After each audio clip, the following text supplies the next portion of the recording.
Olá, meus amigos, queridos e amados irmãos que acompanham o nosso ministério, Ministério Igreja para Todas as Nações, um ministério que está fazendo missões aqui nos Estados Unidos, na África, fornecendo informações missionárias, orientações aos missionários. E este é o ano de número 30 que nós estamos aqui nos Estados Unidos com este propósito. Ao meu lado está a irmã Jacileia Paiva, a missionária Jacileia Paiva. Olá, Pai do Senhor. Que tem sido a nossa companheira neste tempo de lutas, de embates, de vitórias e nos momentos difíceis. Fazer missão não é uma coisa gostosa. Logo, se fosse gostosa, todos fariam. Eu sempre digo que gostoso é substituir um pastor em uma igreja que rende alguns milhões por mês, por ano, e é mais quem quer. Mas para fazer missão, principalmente nos últimos anos, onde tem existido uma grande decadência missionária, está sendo mais difícil. Eu vou colocar a imagem para lá para vocês verem o que está acontecendo aí na frente. E nos últimos anos tem sido ainda mais difícil fazer missão, exatamente por causa disso, a omissão missionária. A irmã Jacileia pode dar uma saudação e falar um pouco nesse sentido. A paz do Senhor, mais uma vez. E como o Calbi já falou, nós estamos aqui há 30 anos. E realmente não é fácil. Eu penso que quando alguém sente a chamada missionária, seja lá para onde for, porque alguns podem pensar que nos Estados Unidos é um país de primeiro mundo, é muito bom. Agora eu vou colocar para... Mas aqui também tem os seus desafios. Primeiro porque a população de imigrante aqui de língua portuguesa é pequena, mas necessitada de Deus como qualquer alma, como qualquer pessoa. E esses imigrantes, eles têm uma carência muito grande, porque eles chegam aqui sem falar a língua em primeiro lugar, sem conhecer nada do país, sem conhecer lei, sem saber como põe o filho na escola.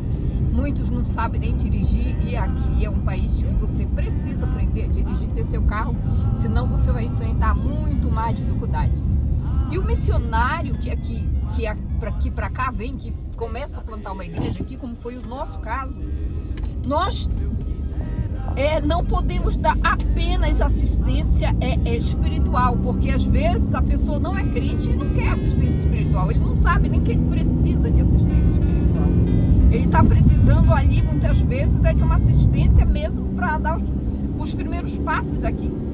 Então, e aí quando a gente faz isso, e quando a gente mostra o nosso amor, o nosso carinho, o nosso companheirismo, a nossa ajuda, aí então nós ganhamos a confiança dessa pessoa e vamos falar de Jesus para ele. Mas aqui nós recebemos pessoas na nossa casa por diversas vezes, muitas pessoas que passaram 3 meses, muitos deles, e ajudamos a colocar os filhos na escola, a tomar vacina, ajudamos a tirar os seus táxi de Namba, por exemplo, abrir conta no banco e levar no médico quando precisa, ensinar até a dirigir e dar todo tipo de apoio que você possa pensar. E o que eu quero dizer com isso é que o missionário precisa de tempo para fazer isso.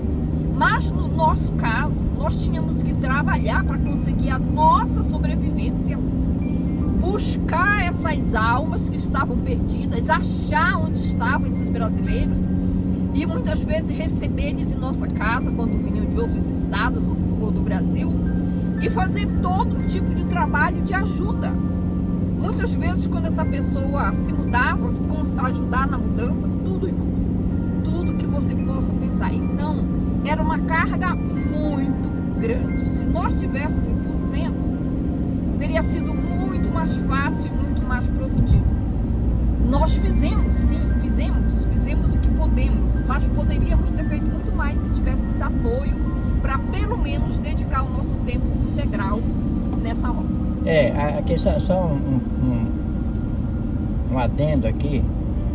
Quando em 2007 por aí nós começamos uma provocação missionária, eu digo nosso ministério, fazendo simpósios de missões aqui nos Estados Unidos, seminários de missões, depois em 2014 o Semipan, que já é um curso missiológico, era com o objetivo exatamente de mostrar esse detalhe da causa missionária, que geralmente quem não saiu para fazer missão não conhece.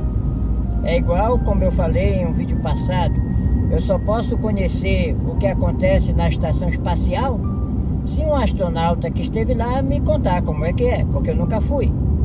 Então, nós começamos a falar sobre isso, e dentre todos os percalços que impedem o avanço da igreja na conquista dos confins da terra, eu considero que o pior deles é justamente a omissão missionária. Porque a omissão missionária é o descumprimento de um dever. É a pessoa saber o que tem de fazer e não faz. Por exemplo, o médico que não aplica o medicamento no paciente, o paciente morre. O bombeiro que não acelera e as pessoas morrem queimadas no fogo. Então, a igreja ficou na terra com uma missão de resgate. E isso não está acontecendo como deveria acontecer. Pode continuar, meu amor. Então, eu quero esclarecer aqui que quando você vem para um país, por exemplo, no Brasil, você bate numa porta e principalmente no interior é muito fácil. Você chega, conversa com a pessoa, ou seja, no comércio, na rua, na casa, você pode bater na porta livremente e você sabe que ali tem uma pessoa que fala a sua língua, que você pode ganhar ela para Jesus, pode conversar e falar de Jesus para ela. Aqui não é assim. Aqui a gente precisa primeiro descobrir onde estão os brasileiros, onde eles moram, para poder tentar um diálogo com aquela pessoa. No caso de pessoas que nós hospedamos era fácil, porque essas pessoas estavam na nossa casa, mas para plantar uma igreja você tem que procurar os brasileiros, falar de Jesus para eles, você tem que montar uma estratégia, na verdade, para você poder ser bem sucedido no seu trabalho. Então, eu quero falar, em primeiro lugar, para quem tem um desejo missionário. Primeiro, a pessoa tem que ter convicção do seu chamado. A pessoa tem que estar muito convicto de que realmente é aquilo que ele quer fazer, e tem mais do que convicção ainda. Eu diria que a pessoa tem que ter o fogo, a chama do Espírito e a chama missionária no coração. Porque senão, com certeza vai desistir. Com certeza absoluta. Porque as lutas são grandes, os desafios são grandes. Mas Deus é aquele que nos dá vitória, e é aquele que tem para cada um de nós um projeto, né? E quando Ele nos confia uma missão, é porque Ele já sabe que a gente vai dar conta, né? Não quer dizer que é fácil, mas a gente dá conta.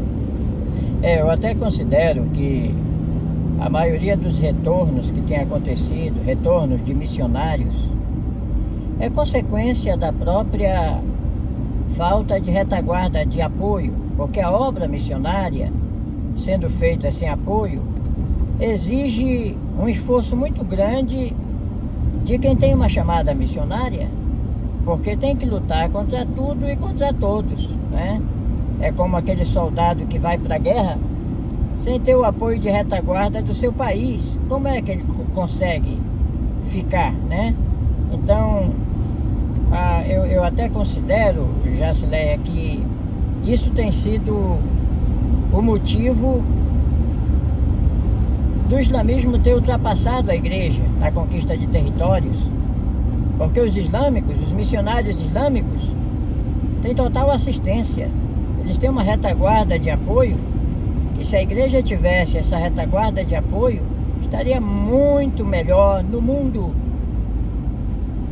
porque todo islâmico se envolve com a propagação do Islã no mundo, ou vai ou ajuda quem foi, e eles usam estratégias para estabelecer os seus regimes. Eles apoiam, por exemplo, até digamos assim, um radical islâmico que se explode formação como homem-bomba, a sua família é muito bem assistida para honrar a memória daquele, segundo eles, Marte, né, que morreu na Guerra Santa. A igreja não faz isso com os missionários, isso está muito errado. E é por isso que nós falamos que algo tem que ser feito para melhorar esta situação. Cada dirigente de congregação, cada membro de círculo de oração, cada professor da escola dominical e principalmente pastor deve entender esses detalhes. Eu noto que os islâmicos, eles estão 100% comprometidos com a causa. Por exemplo, eles estão dispostos a matar ou morrer pela causa.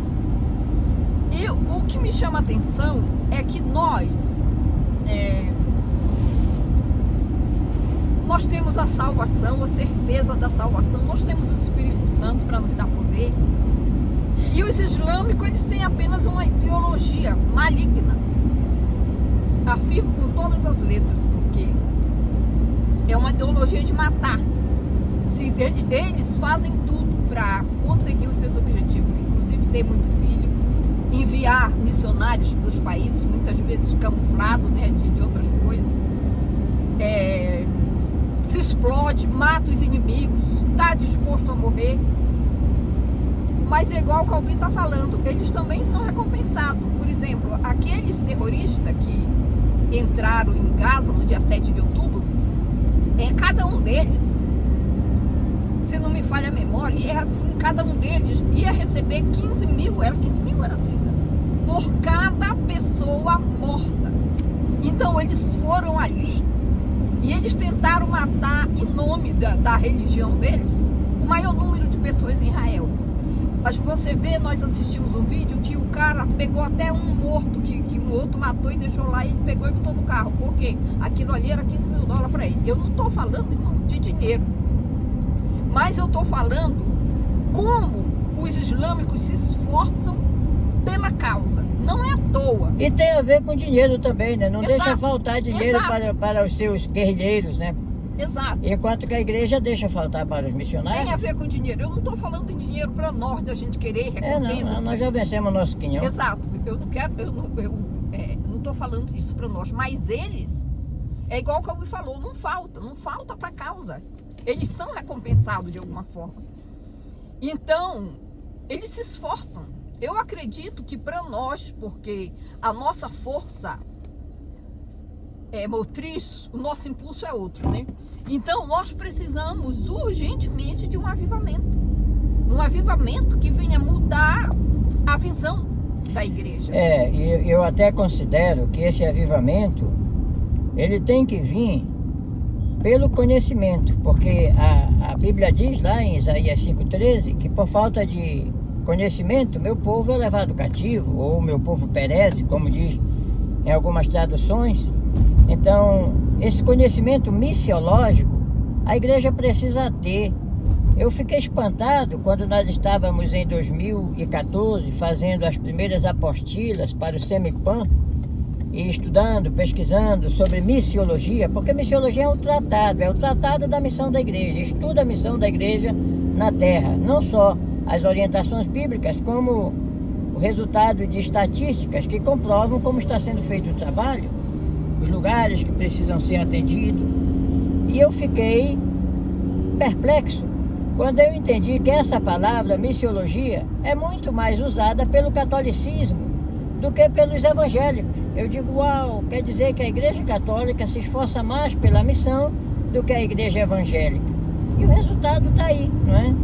Igrejas causando verdadeiros escândalos, a obra missionária sendo envergonhada no mundo, e os islâmicos crescendo a cada dia. Um detalhe muito importante: a nossa missão na África evangeliza muçulmanos. E olha, a melhor coisa de você ver é o muçulmano quando ele se converte ao cristianismo.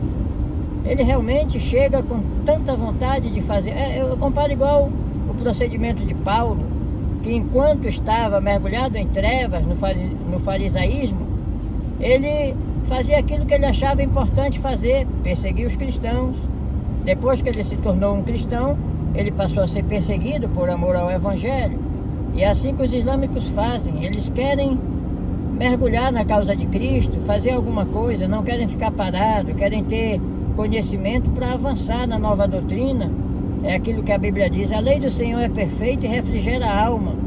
E a gente nota que quando eles conhecem a doutrina cristã, em comparação com a doutrina islâmica que eles conheciam, eles ficam muito alegres, porque é totalmente diferente. É como você está comendo um pão velho mofado e alguém te dá um pãozinho novo saído da padaria na hora. Então, eu falo que a igreja precisa de um avivamento para poder mudar o foco. Porque o que eu vejo é que o foco da igreja está em outro lugar. Por exemplo, prosperidade, posição, querer aparecer talvez. Nós chamamos de ostentação. Ostentação no templo, em tudo. Exato. Esse então precisa de um avivamento para mudar o foco, porque se a pessoa tiver o conhecimento, mas a pessoa não quiser, não vai adiantar muita coisa, entendeu? E eu acho assim que muitos líderes, eles têm o conhecimento não do campo porque eles nunca foram, mas eles têm um conhecimento teórico, vamos dizer, eles têm a teoria, estudaram sobre isso, precisa querer se envolver. E os islâmicos, como a gente falou, eles realmente se envolvem, mas também eles têm todo um apoio, é uma rede toda de apoio, toda a comunidade está envolvida. É importante até dizer que quando cada uma dessas pessoas que estão transitando nessa estrada aqui, os que vêm, os que vão, eles estão comprando combustível para rodar, inclusive nós. O combustível que está sendo consumido, se ele não veio de nações do Golfo do México, agora é Golfo da América, se ele não veio de países como Venezuela e outros países que não têm regimes islâmicos, se esse combustível vem da Arábia Saudita, do Golfo Pérsico, do Irã, do Iraque, qualquer país fornecedor de petróleo que tenha relação com o islamismo, nós que estamos consumindo combustível, estamos pagando pela causa islâmica no mundo. Isso sem querer, porque parte da venda do petróleo que vem de países islâmicos vai para a causa islâmica no mundo. Por isso que não falta dinheiro. Quando os Estados Unidos dominou o Afeganistão, que na época era o país mais pobre do mundo, ele encontrou mesquitas que eram forradas a ouro. Não falta dinheiro para a causa deles. Por causa disso, porque há um empenho exatamente nesta retaguarda de apoio. É isso que falta o cristianismo fazer, ter um fundo de missões destinados a ganhar os confins da terra. Porque se tem 63% de alcance no mundo da igreja, 37% falta alcançar. Então, digamos, se você pegou uma empreitada para pintar uma casa inteira, você não pode querer entender que o trabalho está completo com apenas 63% do serviço. E em qualquer parte isso está errado. Tem que ser 100%. Por isso que a Bíblia diz: toda criatura e até os confins da terra. Eu até poderia falar mais do islamismo, né? Porque tem muita coisa para se falar, muita coisa. Eu tenho visto muitos vídeos. É testemunho de pessoas que se converteram do islamismo ao cristianismo. E por incrível que pareça, foi o próprio Jesus que apareceu para eles e pregou, vamos dizer assim, porque ninguém pregou para eles. E o islâmico é um pouco difícil de se converter também, porque eles estão muito enraizados na doutrina deles. Mas, anyway, Jesus tem aparecido para alguns, eles têm se convertido, outros têm se convertido pelo testemunho de pessoas. Nós temos uma apostila que é entre o Alcorão e a Bíblia, que eu peço até que aqueles que desejarem obtê-la, entrar no site semipan.com e fazer o pedido na edição Semipan. É uma apostila muito boa, que fala como funciona o cristianismo e a diferença entre o islamismo e o cristianismo. Porque talvez você não saiba, mas para um islâmico, para um muçulmano, em qualquer parte da terra onde nasça uma pessoa, ele é muçulmano. Em qualquer parte, ele nasce muçulmano. Agora, quando é pregada a palavra para ele, ou seja, quando a doutrina islâmica é falada para essa pessoa que nasceu, ele tem a chance de rejeitar ou aceitar. Por isso que quando aceita, o islâmico chama de reversão. O que nós chamamos de conversão, quando alguém aceita o cristianismo, eles chamam de reversão, ou seja, a pessoa reverteu, voltou às origens. Porém, se a pessoa rejeita, ela está se tornando infiel, porque ela rejeitou a ordenança de Alá, de Deus, né? E segundo o próprio Alcorão, os infiéis precisam ser punidos golpeando-lhes o pescoço.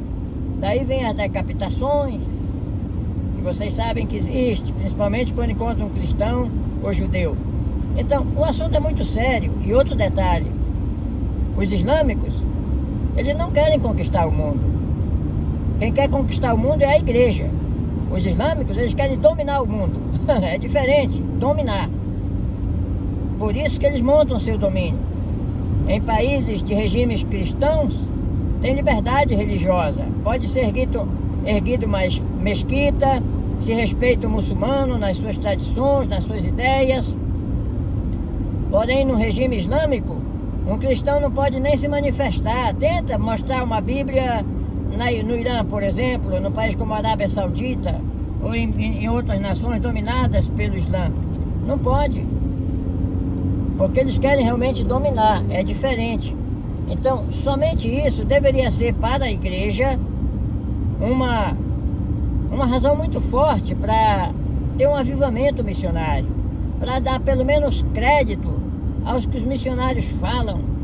Mas o interesse é festa, o interesse é aglomerados, são as marchas para Jesus, são os shows pirotécnicos.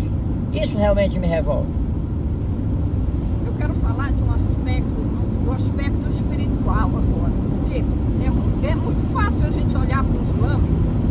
Eu realmente fiquei muito triste, muito chateada, muito aborrecida com o que aconteceu do 7 de outubro em Israel, agora recentemente na África, né?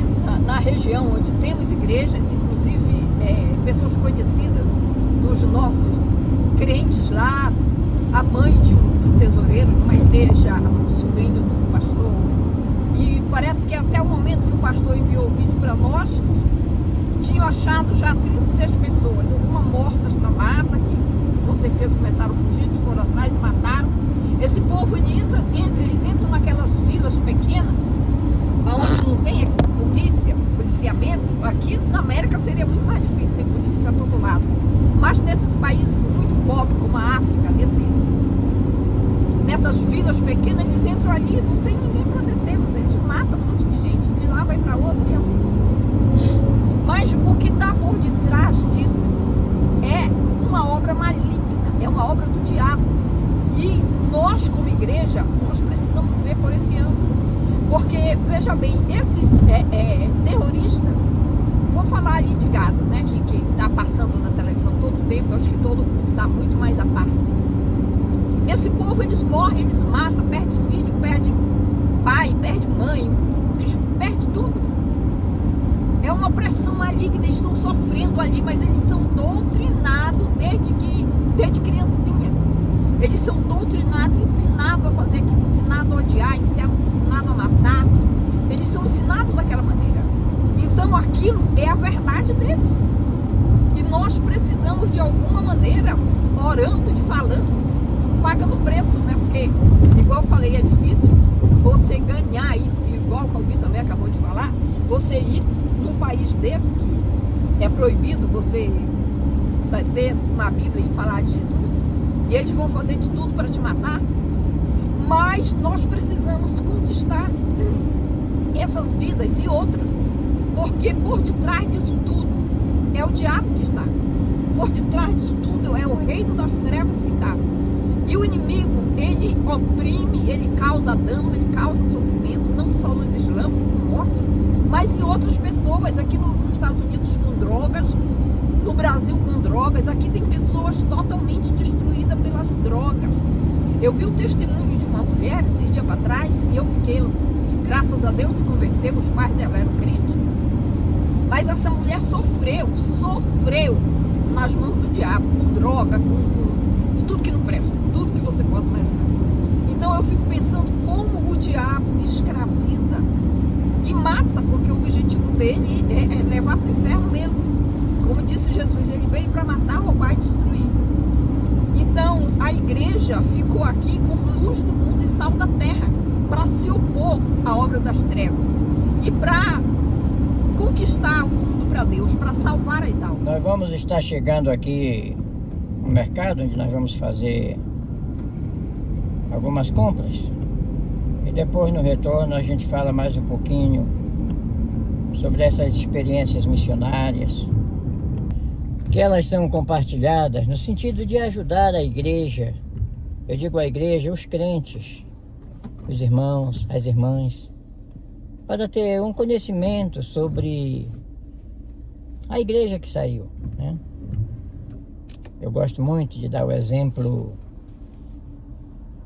de comportamento dos soldados numa guerra, a função de cada um, porque ele se divide em esquadrões. O esquadrão de intendência, que é a retaguarda de apoio. O esquadrão de intendência dá o apoio. E o esquadrão da infantaria, que é o que enfrenta o campo da batalha. A igreja precisa fazer isso. Imagina se um exército não se divide em esquadrão de intendência e esquadrão de infantaria. Não, só vai funcionar a infantaria. Os soldados que dê o seu jeito lá, arrume a sua munição, arrume o seu alimento, lave o seu uniforme. Você imagina como seria difícil para os soldados? Da mesma forma, a igreja faz isso com os missionários e faz na cara dura. Isso tem que mudar.